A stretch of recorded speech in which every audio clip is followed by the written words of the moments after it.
집행의 효력을 기준으로 한 분류입니다. 자, 가집행이라는 부분은 사실 우리 집행 권원 파트에서 제가 조금 더 깊이 설명을 드릴 텐데요. 자, 일단 우리 법률 용어에 가라는 단어가 나오면 잠정적이다. 요렇게 좀 기억을 해주시면 될 것 같습니다. 자, 대표적으로 가짜 붙는 거 여기 나와 있는 가집행. 두 번째, 가압류, 가처분이라는 단어들이 다 가로 시작되죠. 앞에 어떤 단어 앞에 법률 용어에 가짜가 붙는다면 일단은 뭐 해주겠다. 일단은 너의 뜻대로 해주겠다라는 의미로 해석을 하시면 간단합니다. 그래서 가집행이라는 것은 뭐냐면 본집행, 우리가 조금이나마 알고 있는 집행은 다 본집행이고요. 가집행이라는 것은 일단은 집행하게 허용해주는 집행을 가집행이라고 합니다.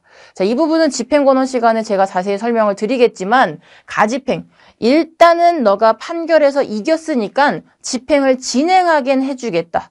자, 그런데 잠정적이란 뜻이 뭐죠? 나중에 바뀔 수도 있다는 뜻이죠. 그래서 가집행이라는 것은 일단은 1심에서 이겼기 때문에 집행할 수 있게 허용해주지만 나중에 피고가 2심에서 이기게 되면 그 집행은 더 이상 진행하지 못한다. 이러한 집행을 가집행이라고 합니다. 잠정적인 효력밖엔 없다라는 거죠. 자, 내용 보시면 본집행은 채권자에게 종국적 만족을 주는 집행, 즉 끝까지 가서 채무자의 재산을 처분한 다음 채무자에게 못 받은 돈을 마지막 배당 절차에서 받아갈 수 있는 종국적 만족을 얻는 집행인데 반해서 가집행이라는 것은 일단 아직은 모른다라는 거예요. 끝까지 가서 배당을 받을 수도 있고 끝까지 못 간 상태로 중간에서 피고가 나 1심에 항소하겠다. 2심에 불복해서 상고하겠다. 라고 해서 2심이나 3심에서 그 내용, 판결의 내용이 뒤바뀌게 되면 더 이상 집행을 진행할 수 없는 집행을 가집행이라고 표현을 합니다. 자, 그래서 가집행이라는 것은 채권자에게 잠정적 만족, 채무자가 항소나 상고를 제기하지 않거나 제기했지만 피고가 여전히 패소해서 이기지 못한다면 그대로 진행될 수 있겠죠. 끝까지 진행되면은 채권자는 배당 절차에서 돈을 받을 수 있겠지만 바뀔 수도 있는 거 아닙니까? 그래서 굉장히 좀 아직은 아슬아슬 잠정적인 만족을 줄 수밖에 없는 집행을 가집행이라고 표현을 합니다. 자, 이 부분은 뒤에서 다시 자세하게 설명을 드리겠습니다. 자, 그리고 두 번째, 만족 집행과 보전 집행. 요거를 많이 헷갈려 하시는데 보전 집행의 대표적인 집행 두 가지가 가압류 집행과 가처분 집행입니다. 자, 먼저 만족 집행이라는 것은 종국적 만족. 우리가 아까 본 집행에서도 봤던 개념과 유사한데요. 끝까지. 우리 금전 집행의 경우에는 압류, 그 다음 경매 절차를 통한 현금화, 그리고 마지막에 배당 절차를 거쳐서 나의 채권에 변제를 받게 되는 만족적인 절차로 끝이 나게 되는데 우리 보전 집행이라는 것의 대표적인 거 가압류와 가처분이 있는데요. 가압류와 가처분은 급한 사람 일단 물 한 모금 주는 절차다. 응급실 같은 절차다. 이렇게 생각을 하시면 됩니다. 즉 대표적인 가압류를 설명을 간단하게 드리면 가압류라는 것은 원칙적으로 압류라는 걸 하려면 집행권은 즉 판결에서 먼저 이긴 다음 그 판결문을 제출하면서 강제 집행을 신청하는 것이 원칙적 절차입니다. 자, 그런데 이 사람한테는 그러한 시간적 여유가 없다라는 거예요. 채무자가 자신의 재산을 막 처분하고 있습니다. 그럼 이 사람 너무 급하겠죠. 그래서 이 사람은 아직 판결 등 집행권원을 취득하지 못했다 하더라도 일단은 급하다고 하니 채무자의 재산을 일단 잠정적으로 묶어두는 가압류라는 것을 신청할 수 있게 허용을 해줍니다. 자, 이 가압류, 가처분이라는 절차는 일단 급하다고 하니 채권자 말만 듣고 진행되는 잠정적인, 보전적인 절차인 것이죠.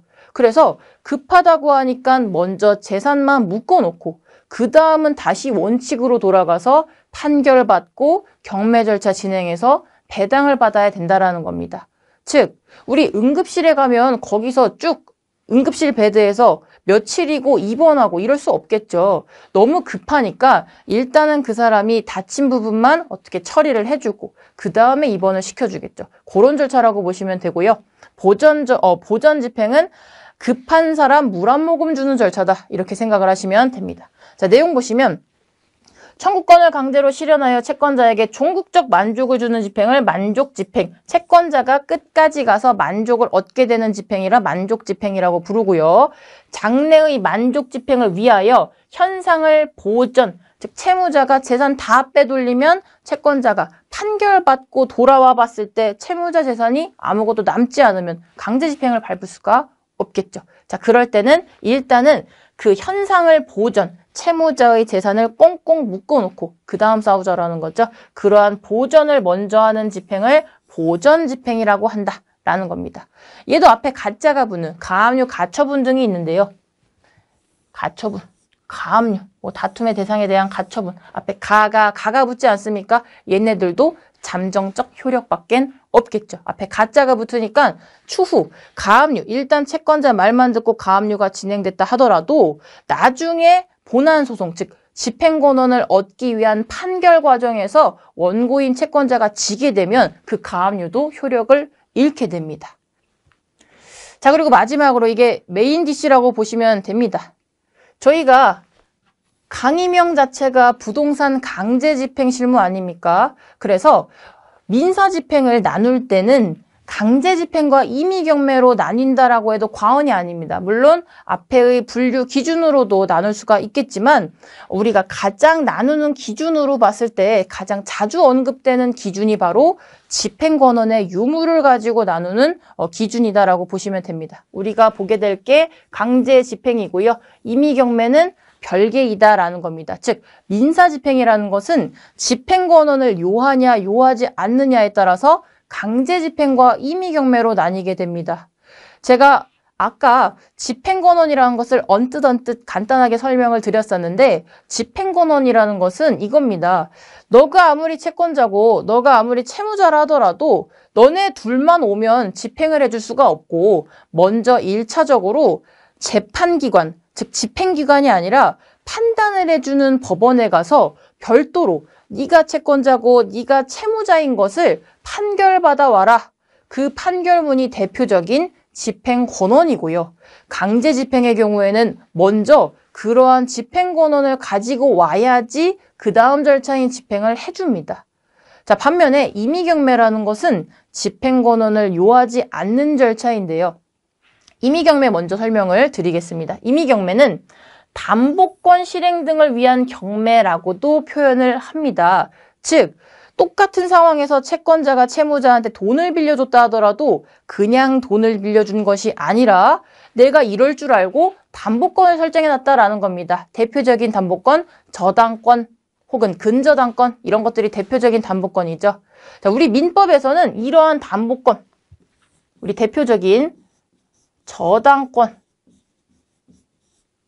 근저당권, 얘네들한테 우리 민법은 경매권이라는 것을 아예 부여를 했습니다.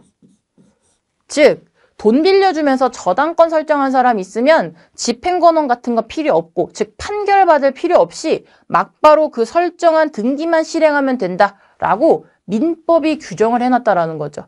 따라서 판결받을 필요 없이 막바로 와서 돈만 안 갚으면은 그 근저당권이나 저당권을 실행하기만 하면 되는 그러한 절차를 우리는 임의경매라고 표현을 합니다. 자, 반면에 강제집행이라는 것은 이런 것 이외의 절차다라고 보시면 돼요. 즉, 똑같이 돈을 빌려줬지만 담보권 등을 설정하지 않아서 그냥 돈만 빌려준 겁니다. 차용증 한 장 있어요. 혹은 금전소비대차 계약서 한 장만 있습니다. 그랬을 때는 그런 서류들 가지고 집행기관에 찾아가 봤자 집행해주지 않고요. 먼저 재판받고 오라고 표현을 합니다. 자, 그래서 일반적인 채권자, 즉 이러한 근저당권이나 저당권 등을 설정하지 않은 일반적인 채권자의 경우에는 차용증이나 금전소비대차 계약서 등등을 모아서 재판기관을 찾아가서 먼저 이긴 판결문, 즉 판결문이나 각종 결정, 명령문을 먼저 받아가지고 와야 된다는 겁니다. 즉 강제 집행을 하기 위해서는 집행권원이라고 하는 것이 1차적인 준비물이다라고 보시면 됩니다. 자, 정리하자면 강제 집행은 채권자의 신청에 의하여 국가기관이 채권자를 위하여 집행권원에 표시된 사법상의 이행 청구권. 아까 전에 민사집행에 대한 설명을 드릴 때는 이 부분이 빠져 있었죠. 왜냐하면 임의경매도 아우르는 내용이다 보니 일정한 사법상 이행 청구권이라고만 돼 있었습니다. 자, 그런데 강제집행은 거기에 추가가 되어서 집행권원에 표시된 이라는 문구가 들어갔죠. 즉 집행권원이 준비물이다라는 겁니다. 즉 먼저 채무자 재산 팔아서 내 채권에 만족을 얻고 싶으면 먼저 재판기관 찾아가서 판결문부터 받아와라. 즉 집행권원 받아와라 라고 하는 절차가 강제집행이라는 것이죠. 사법상 이행 청구권을 국가 권력에 의하여 강제로 실현하는 법적 절차다. 근데 중요한 것은 집행권원에 표시된 사법상 이행 청구권만 해당이 된다라는 거죠. 자, 강제집행을 하기 위해서 이때는 반드시 집행권원을 갖추어야 된다. 일반적으로 이 집행권원, 집행을 할 수 있는 힘의 원천이라고 해서 집행권원이라고 하는데 일반적으로는 소송에서 이겼을 때 받는 판결문이라든지 이와 유사한 효력을 가지고 있는 명령이나 증서나 결정 등도 다 집행권원에 포함이 되는 것입니다.